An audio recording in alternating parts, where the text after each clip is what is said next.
आत्मनिर्भर भारत के तहत राज्य मंत्री की उपस्थिति में संगठन मंत्री ने किया प्रेस वार्ता।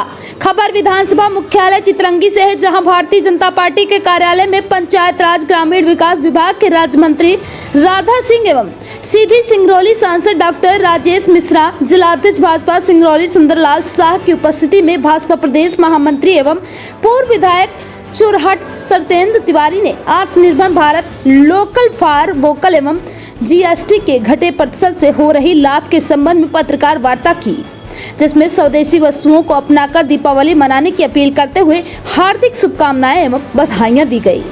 संकल्प अभियान के अंतर्गत पत्रकार वार्ता हमारे मध्य शासन के राज्य मंत्री श्रीमती राधा सिंह जी हैं, साथ में हमारे सीधी सिंगरौली के सांसद राजेश मिश्रा जी हैं और हमारे चुरहट के पूर्व विधायक सत्येंद्र तिवारी जी हैं, साथ में सिंगरौली जिले के अध्यक्ष सुंदर शाह जी हैं। आज आत्मनिर्भर भारत संकल्प यात्रा में इससे जनता का क्या लाभ हो सकता है और जीएसटी के बारे में आप थोड़ा सा विस्तार से बताएंगे। आज इस महत्वपूर्ण प्रेस कॉन्फ्रेंस में हमारे साथ उपस्थित राज्य शासन की मंत्री श्रीमती राधा सिंह जी, सीधी सिंगरौली के लोकप्रिय सांसद आदरणीय डॉक्टर राजेश मिश्रा जी, भारतीय जनता पार्टी के जिले के अध्यक्ष सम्मानित सुंदर शाह जी और सभी पत्रकार मित्रों, जैसा आपको विदित है, भारतीय जनता पार्टी ने आत्मनिर्भर भारत संकल्प अभियान पूरे देश में लिया है। देश के यशस्वी प्रधानमंत्री माननीय मोदी जी ने 2020 में संकल्प लिया कि यदि देश को विकसित राष्ट्र बनाना है तो हमें आत्मनिर्भर भारत बनाना होगा और उस दिशा में हर घर स्वदेशी, घर घर स्वदेशी ऐसा अभियान लेकर पूरी पार्टी पूरे मध्य प्रदेश में भी, देश में भी सब जगह निकल पड़ी है। 2020 में उनके संकल्प के बाद देश की सरकार की योजनाओं में परिवर्तन आया है। मध्य प्रदेश की सरकार की योजनाओं में परिवर्तन आया है और हम बहुत सारे विषयों पर आत्मनिर्भर होने की तरफ बढ़े हैं। हर घर स्वदेशी का नारा कोई एकाकी नारा नहीं था। आप देख रहे हैं कि वर्तमान समय में दुनिया की जो परिस्थिति है, उस परिस्थिति में हर राष्ट्र अपने को आत्मनिर्भर बनाने की तरफ बढ़ रहा है, चाहे वो चीन हो, अमेरिका पहले से ही है और अन्य महत्वपूर्ण बड़े बड़े देश जो महाशक्तियां हैं जिसकी लाइन में भारत खड़ा है, उनमें सब में एक होड़ सी है और हम भी उस दिशा में आगे बढ़े हैं। आश्चर्यजनक है, जब हम पुराना इतिहास देखते हैं तो जब कांग्रेस की सरकार ने लंबे समय तक हिंदुस्तान में शासन किया और एक बहुत बड़े वर्ग को, बहुत सारे क्षेत्र को उन्होंने राष्ट्रीयकृत करके रखा था। 1991 में लिबरलाइजेशन होने के बाद चीज़ें धीरे धीरे खुलना शुरू हुई। उसकी वजह से हम काफ़ी पिछड़े हैं। आपको याद होगा जब कोरोना काल आया था तो पीपीई किट भी हमारे यहाँ नहीं बनी, वैक्सीन तो बहुत दूर की बात।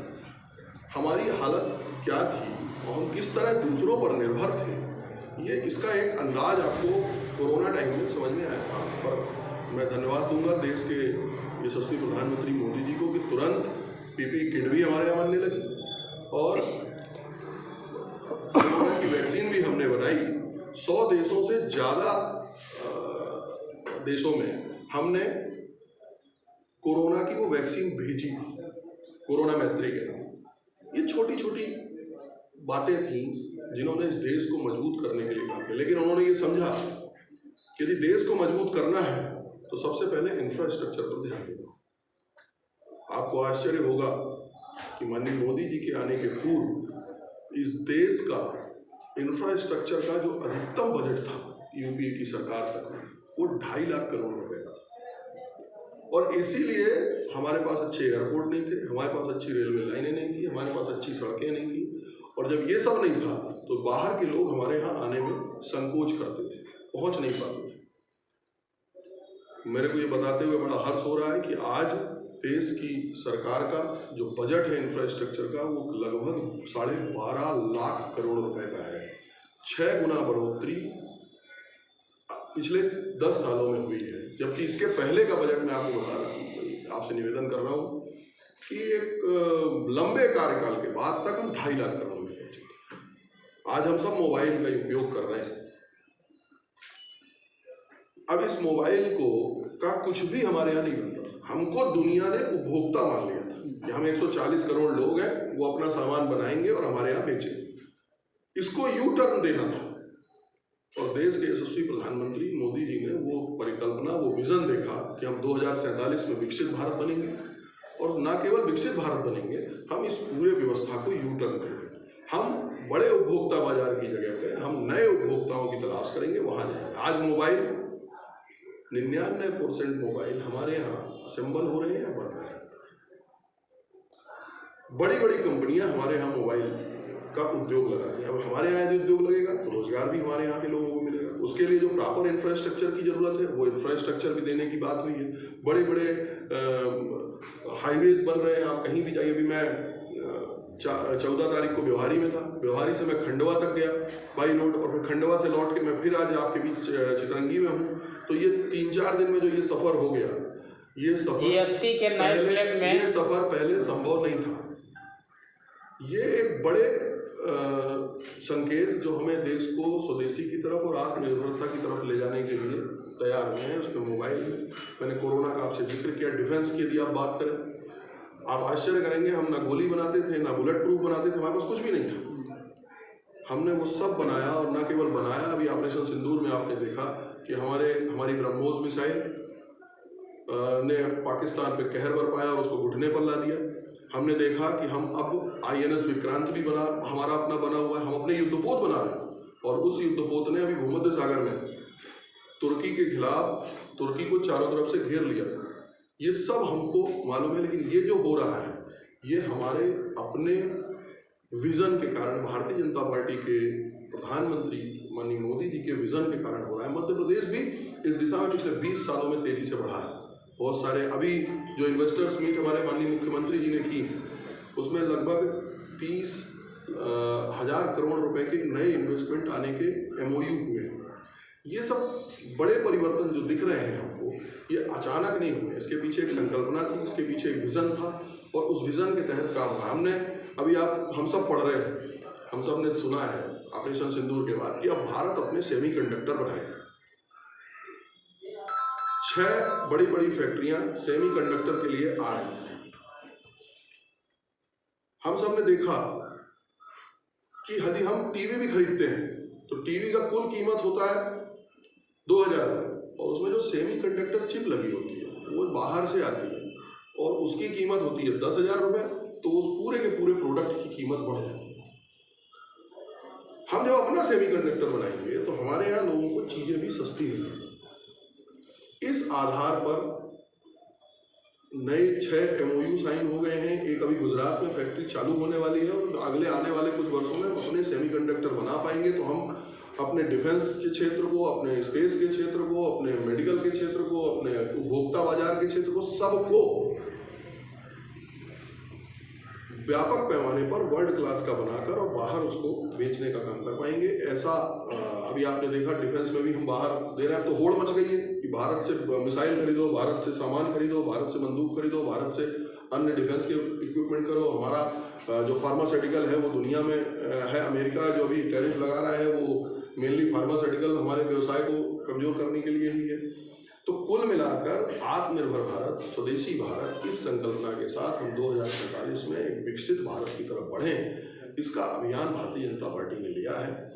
हम आज चितरंगी में विधानसभा सम्मेलन कर रहे हैं। पूरे मध्य प्रदेश में विधानसभा के सम्मेलन हो रहे हैं। साथ में अभी युवा सम्मेलन होने हैं, महिला सम्मेलन होने हैं। सभी वर्गों को जोड़कर local for vocal, made in India, made for India, इन संकल्पों के साथ आगे बढ़ने की तैयारी देश की सरकार ने भी की है और मध्य प्रदेश की सरकार। किस तरह से फायदा होगा लोकल फॉर वोकल का क्षेत्रवासियों के लिए? निश्चित रूप से हो ही रहा है। सरकार क्या कर रही है, कैसे प्रयास कर रही है? मैंने आपसे पहले भी निवेदन किया, लोकल यदि हम सामान बनाएंगे, लोकल की बात करेंगे, जैसे ब्रह्मोस मिसाइल हम खुद बना रहे हैं तो उसकी डिमांड हो रही। हमको अब ये देखना है कि कोई हमें जब मिसाइल देगा तब हम इमरजेंसी में चलाने जाएंगे। हमको वैक्सीन बनानी है तो हम अपनी वैक्सीन खुद बना रहे हैं। यही है लोकल, मेड इन इंडिया और made for India. Made India के लिए भी बनाना, उसमें बहुत सारी चीज़ें जो बाहर से भी आ रही हैं वो हमारे यहाँ असेंबल होंगी, हमारे यहाँ बनेंगी, हमारे यहाँ लोगों को रोजगार मिलेगा। वर्ल्ड व्यू और दुनिया में भारत को महाशक्ति बनाने की तरफ बढ़ा हुआ कदम है। हम चौथी बड़ी अर्थव्यवस्था बन गए हैं और बहुत जल्द तीसरी बड़ी अर्थव्यवस्था बनने वाले हैं। और आपको मेरे को ये बताते हुए बड़ा हर्ष हो रहा है कि 2020 के बाद भारत की अर्थव्यवस्था दुनिया की सबसे तेज गति से बढ़ती हुई अर्थव्यवस्थाओं में से एक है। और IMF और वर्ल्ड बैंक ने जो बताया है कि आगामी आने वाले समयों में भी भारत की अर्थव्यवस्था ही सबसे तेज गति से बढ़ने वाली अर्थव्यवस्था रहेगी। कल दीपावली है और दीपावली पर किस तरह के जैसे बाहरी प्रोडक्ट यूज करते हैं घर को सजाने? मेरा आह्वान है लोगों से कि यहाँ के अपने लोगों के दिए, अपने लोगों के सामान, जो हमारे यहाँ की लड़ियाँ हैं, जो हमारे घर के बनाए हुए सामग्री है, उसका उपयोग करें। विदेशी सामान का कम से कम उपयोग करें या ना के बराबर करें। जहाँ अति आवश्यक हो वहीं, बाकी जो हमारे यहाँ उपलब्ध है उसका अपने यहाँ उपयोग करें, ऐसा मेरा सबसे आह्वान। GST के नए स्लैब में छोटे व्यापारियों को कैसे कितना लाभ? देखिए, GST में आपने अभी देखा लगातार बहुत सारे सामानों में के रेट में गिरावट है। ट्रैक्टर 50,000 रुपये सस्ता हो गई, फ्रिज के रेट में गिरावट आई है, टीवी के रेट में गिरावट आई है। कांग्रेस के शासनकाल में हमने कभी रेट गिरते नहीं देखा, बढ़ते ही देखा है हर चीज़। लेकिन यहाँ रेट गिर रहे हैं, वाहन जो है उनके रेट में कमी आई है और बहुत सारे प्रोडक्ट हैं। मैं अलग अलग गिनाऊंगा तो समझ, दवाइयों के रेट कम हुए हैं, जो आवश्यक दवाइयाँ हैं। ये बहुत सारे परिवर्तन जो हो रहे हैं, ये कंज्यूमर को, हमारे हिंदुस्तान के लोगों को अच्छा लाभ देने के लिए मिले और साथ में जो यहाँ प्रोडक्ट बना रहे हैं उसको एक्सपोर्ट करने के लिए। एक्सपोर्ट भी हमारा कई गुना बढ़ा है और डाइवर्सिफाई हुआ है। पहले हम 4-5 देशों में ही मुख्यतः अपना एक्सपोर्ट करते थे, जिसमें US था और अन्य कुछ वो थे। अब हम उसको डाइवर्सिफाई कर रहे हैं। माननीय प्रधानमंत्री जी की ब्रिटेन की यात्रा और कई और देशों की जो यात्राएं हुई हैं, उसमें व्यापकता लाने का प्रयास हुआ है कि हम डाइवर्सिफाई करें अपने व्यापार, तो हमारा प्रोडक्ट भी बने और डाइवर्सिफाई भी। इस लाइन पे हम चल रहे हैं और GST के माध्यम से यहाँ के लोगों को, जो अपने हिंदुस्तान के हमारे नागरिक हैं, उनको सुविधाजनक माहौल मिले, ये हमारा है। ग्रामीण क्षेत्रों में जो बेरोजगारी है वो कैसे दूर की जाएगी? जब देश विकसित की हम संकल्पना लेकर चल रहे हैं तो उसमें अन्य सभी जो उसके आयाम हैं, उन सभी आयामों पर चोट तब होगी जब हम भारत को विकसित राष्ट्र की तरफ ले जाएंगे। विकसित राष्ट्र की परिभाषा क्या है कि हम सब नए उद्योग आएंगे, नई व्यवस्था होगी, नया इंफ्रास्ट्रक्चर होगा, सब जगह व्यापक रोजगार की व्यवस्था हो। इस दिशा में भी सरकार आगे बढ़ रही है। बहुत बहुत धन्यवाद।